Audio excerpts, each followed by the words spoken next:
control of the situation. I can assure you this is just standard procedure. No need to escalate things unnecessarily. The woman simply gave him a tight-lipped smile as she listened to the person on the other end of the line. "Yes, I'll hold," she said, glancing at Richard with an expression that was unreadable but carried an air of quiet authority.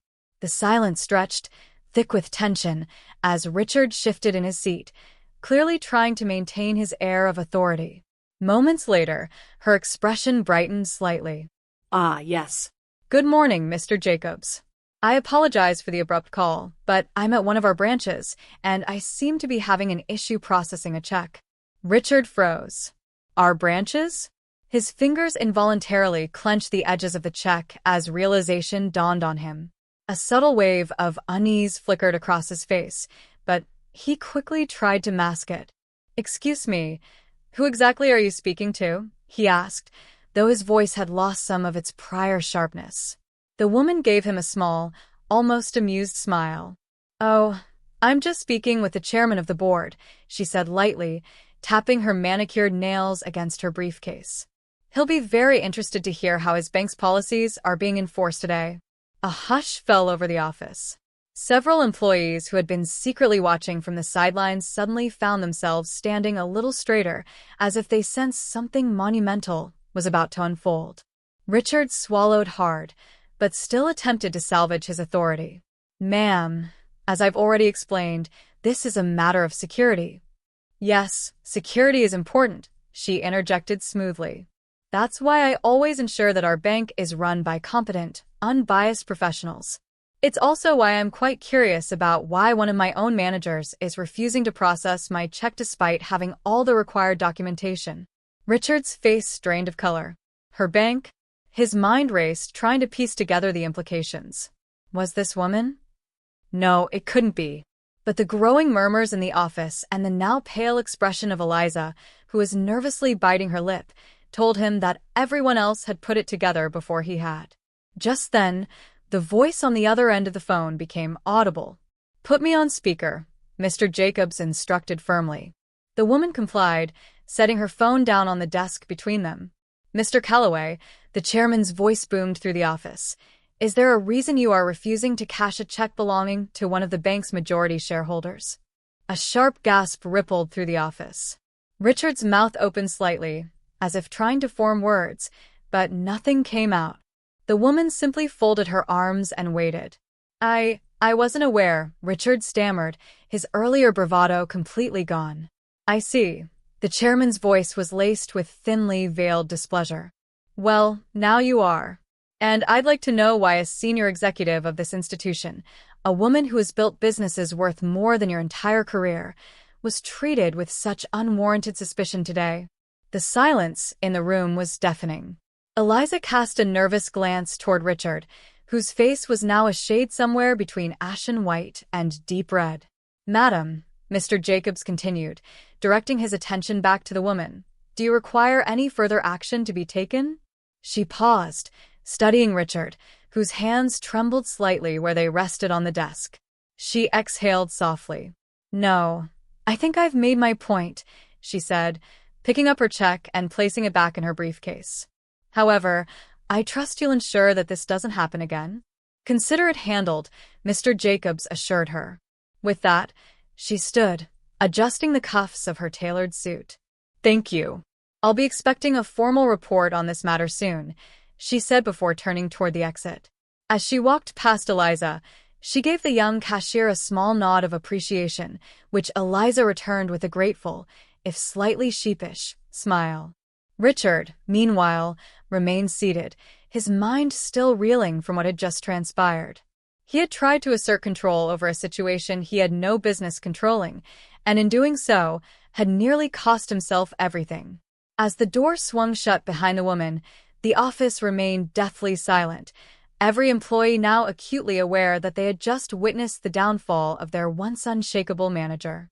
The moment that changed everything. At that very moment, before Richard could regain his composure, the office door swung open with force. A sharply dressed, no-nonsense woman stepped inside, her heels clicking decisively against the polished floor. Jean Ellis, the bank's regional director, had arrived.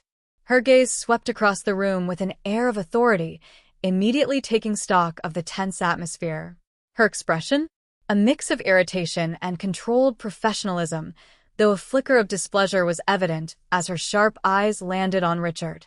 "What's going on here?" she demanded, her voice firm, cutting through the uncomfortable silence. Richard, visibly startled, stood up abruptly, his usual confident demeanor momentarily faltering. "Jean, I wasn't expecting you." He cleared his throat, scrambling to compose himself. "We're just following standard procedure, verifying a large transaction," he added, gesturing toward the check still sitting on his desk. Jean barely acknowledged him. Instead, she turned to the client, her face instantly softening as soon as she recognized her. "Miss Brooks." Jean's tone shifted completely, now carrying a note of both respect and concern. "I had no idea you were here. Is there a problem?" Cynthia Brooks turned her gaze from Richard to Jean, her expression calm, but her words were pointed and deliberate. "Well," she began, her voice steady yet laced with underlying disappointment, "it seems Mr. Calloway believes my check requires special scrutiny." Her eyes flickered toward Richard, who now shifted uncomfortably under the weight of her stare. Apparently, his concerns aren't about the amount, but about something else. Jean's brows furrowed slightly as she processed the unspoken implication. Then, turning to Richard, her tone became noticeably colder. "Richard," she said, her voice low but dangerously sharp, "do you understand who our clients are?" Richard swallowed hard, his confidence crumbling further. "Of course," he mumbled, his hands tightening around the edges of his desk. I just wanted to ensure everything was in order." Jean exhaled sharply, then straightened her posture. "That's enough." Her voice was final, leaving no room for argument. Turning back to Cynthia, she offered a genuine, apologetic look. "Miss Brooks, your transaction will be processed immediately." She gestured toward the lounge area. "Please, make yourself comfortable. I'll personally oversee it." Cynthia nodded, her expression unreadable as she picked up her briefcase. But as she walked past Richard, she paused for the briefest moment, her gaze locking onto his. The look in her eyes? A silent promise. This wasn't over. A career on the brink. As soon as Cynthia exited, Richard exhaled shakily, loosening his tie as if the room had suddenly grown too warm. He opened his mouth, scrambling to explain himself. "Jean, I was just..." She cut him off instantly with a raised hand. No, her tone was sharp, borderline cutting. "You just made a serious mistake. And there will be consequences." A cold sweat formed along Richard's temples, his mind racing for a defense, an excuse, anything. But Jean was already walking away, leaving him alone in his office, drowning in the harsh realization that his career was now hanging by a thread. The reality hits hard. Minutes later, Jean returned, her expression now even more severe than before. In her hands, a thick portfolio folder. She slammed it onto his desk. "Richard," she said, skipping all pleasantries, "do you have any idea who you were just speaking to?" Richard stiffened, trying desperately to hold onto his authority. "A client with a suspicious check," he muttered, jaw tightening. "Am I not supposed to verify large sums?" Jean let out a dry, humorless laugh, though her eyes remained ice-cold. "Suspicious?" she repeated. That suspicious check came from her own corporate account. She leaned forward, narrowing her gaze. "Tell me, Richard, why did you think this check needed verification?" Her voice was calm, but dangerously sharp. "Is that standard procedure for all clients? Or did you apply a special approach?" Richard's mouth opened, then closed. Nothing came out. Jean didn't wait for an answer. She flipped open the folder, revealing detailed financial records. "You didn't even bother to look at her portfolio." She tapped her finger on a particular page. "Let me remind you exactly who Cynthia Brooks is." Her voice dropped even lower. "She's the largest shareholder in this bank, Richard."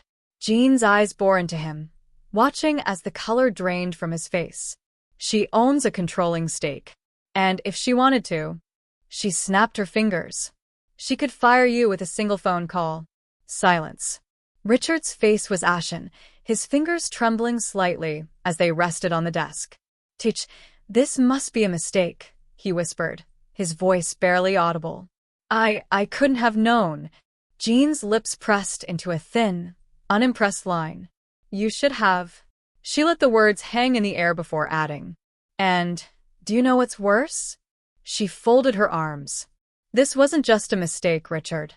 You let your biases interfere with your job." Her voice turned cold. "That's unacceptable."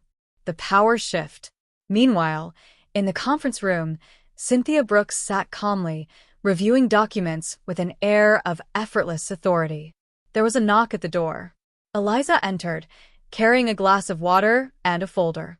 "Miss Brooks," she said softly, her tone genuine. I just wanted to say thank you for your patience."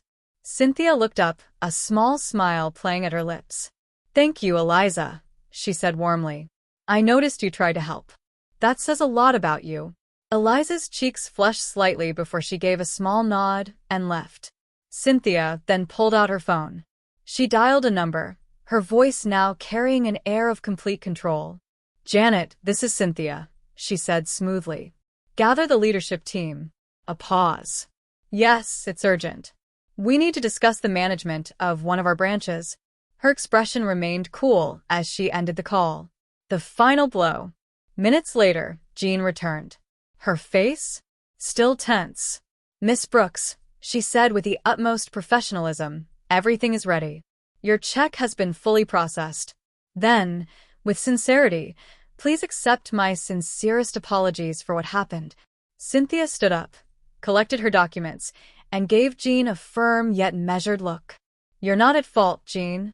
She adjusted the strap of her briefcase. "But I can't allow things like this to continue in my bank." She took a step toward the exit. "We're going to have a serious conversation." As she walked out, clients and staff watched in silence, knowing they had just witnessed a power shift. And from his office window, Richard Calloway stood frozen, staring out, watching his career crumble before his eyes.